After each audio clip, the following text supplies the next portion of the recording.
Hello, I'm Joe Mahler with the Fish Brain Fly Fishing Video Tip. All right, almost every question I get from beginners is about fly lines. And that's with very good reason. The fly line is really the lifeblood of the whole system. Now, when we talk about a balanced outfit, I'll see people hold the rod like this and they'll say, yeah, that's really well balanced. And that's not really what a balanced outfit is. A balanced outfit means that the line matches the rod, matches the reel. It really doesn't have anything to do with this fulcrum. The line designations are going to range from about 2 to 14. Now 2 would be the smallest, and that would be what we'd use in a really tiny stream with tiny flies. A 14 or a 12 would be what we'd use for large tarpon or maybe even sailfish. Okay, so I want you to think of the line as not a line, but as a delivery system. Think of it as a truck. And while you could catch a really large fish on, say, a size 3, it probably wouldn't be a lot of fun, but you wouldn't be able to deliver the size fly that you would need to deliver. So if you think of it as a truck, and a size 2 would be a truck that you would deliver flowers in, a size 14 would be what you deliver a piano. So that's really the first consideration, is how large of flies do you want to throw? Okay, the next thing is the actual construction of the line. We're here in very sunny Florida today, and if I used a line that was designed for fishing in cold water, it simply wouldn't work. It would be very limp and wimpy. This line this is a bonefish taper, and it doesn't really have anything to do with the bonefish. It has to do with the climate that the bonefish would be found. And so this actually has a monofilament core to it. I'm going to pull some of this line out, and you can see to some extent that the line's very thick.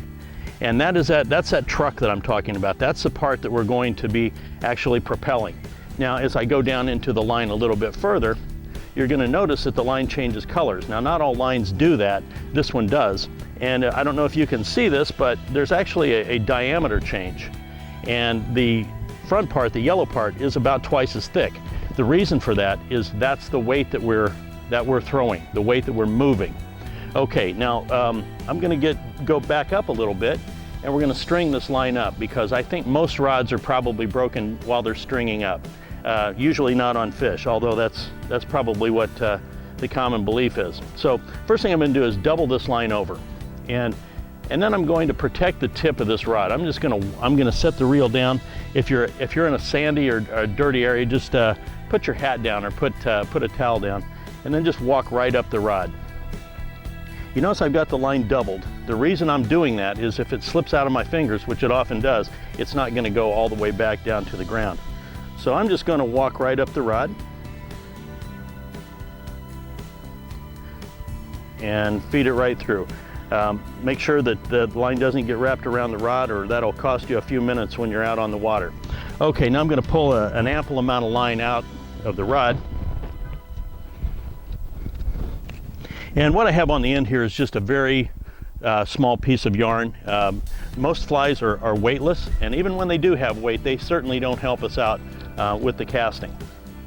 Now that we have the line strung on the rod, we're going to make a few casts. I'm going to show you how this line actually works. What I have here, as I mentioned before, is the head, the thick part of the line, the yellow part.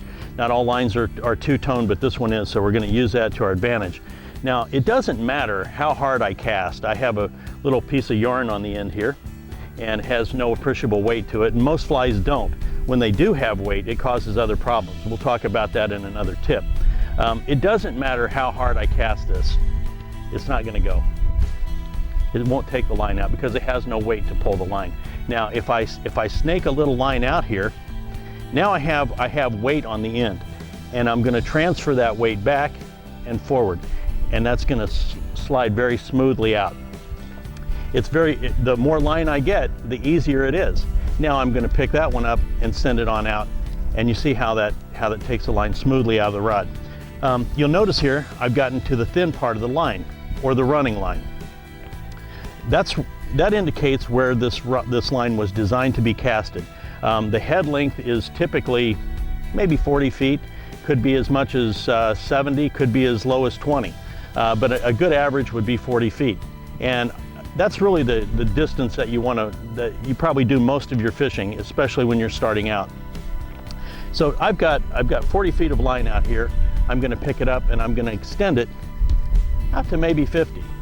And I'm going to strip it back in. One advantage that we have in fly fishing is that we don't have to bring it all the way back in. If you're fishing with traditional tackle, maybe you've got a spoon, you're going to throw up against the shoreline, reel it out very gingerly, fish that zone that you want, and then you're going to crank it like crazy so you can get right back out. In fly fishing, we can avoid that step. I'm going to fish this in till, let's say, 40 feet, pick it right back up, go back out to 55. And I'm going to do that one more time. I want you to notice also how I'm not really throwing anything. I'm not really giving it that motion that we'd give with a bait cast or even a spinning rod. I'm going to apply power going back and going forward. Now I'm using the equipment to my advantage. I'm mostly using the line. All over the world, people catch fish with just a line. Never do they use just a rod or just a reel.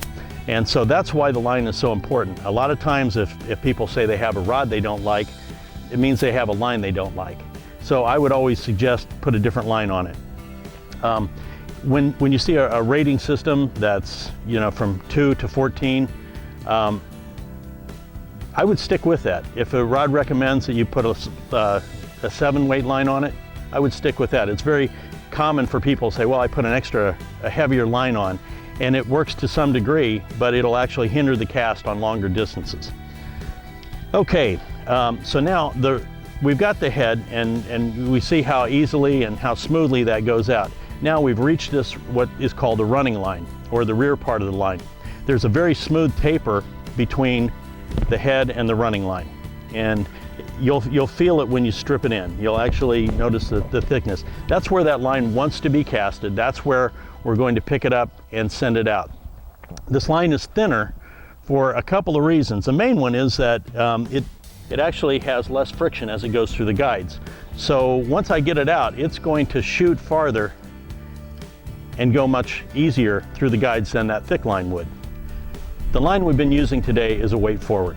I would recommend a weight forward line for all of your fishing. There are other types of lines. There's a level line and a double taper, and they have advantages in certain circumstances, but for the most part, a weight forward is going to serve you best. That, again, is the part where the head or the front part is thicker than the rest of the line. Okay, well, that's fly lines in a nutshell. Be sure to download the FishBrain app and send in your questions, and we'll get them answered for you. You can check me out at www.joemahler.com, and we'll see you next time.